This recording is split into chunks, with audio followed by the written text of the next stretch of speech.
Begin tonight with the Trump administration's promise of mass deportations and lack of transparency from local federal officials.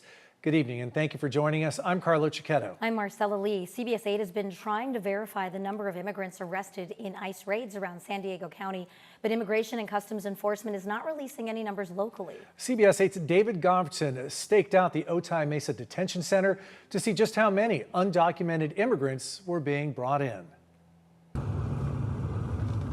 There's no shortage of ICE buses and vans parked at the Otay Mesa Detention Center, a facility that can hold more than 1,000 immigrants. Many of the people arrested in immigration raids around the county are transported here before they can be deported.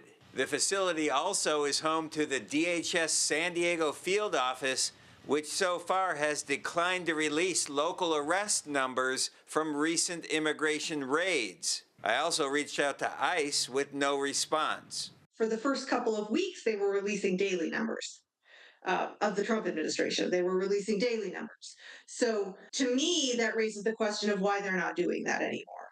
Deborah Fleischaker is the former acting chief of staff of ICE under the Biden administration. She spoke to us from Washington, D.C. You can certainly draw an inference that maybe the numbers aren't quite as good for the Trump administration as they were in those first couple of weeks. Earlier this month, I staked out the loading dock at the Otay Mesa Detention Center during daylight hours for a day and a half. I only saw 8 migrants being admitted, seen sitting here in chairs as privately contracted guards checked their paperwork. If you are watching and there's not a lot of movement, that's a good indication that there is not a lot of arrests going on. I also spent about 8 hours staking out the federal building downtown, where there are multiple ICE buses and vans parked. Not only did I not see any migrants, these vehicles hardly ever move.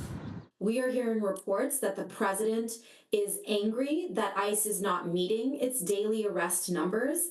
Naina Gupta is the policy director with the American Immigration Council in Washington, D.C., an immigration advocacy group. She says the Trump administration is now requesting more than $175 billion from Congress to help increase those immigration arrest numbers. Regardless of the numbers of actual arrests, people are still afraid to leave their homes because they don't know whether they'll be targeted or not. They don't know how many arrests are being made on a day-to-day basis.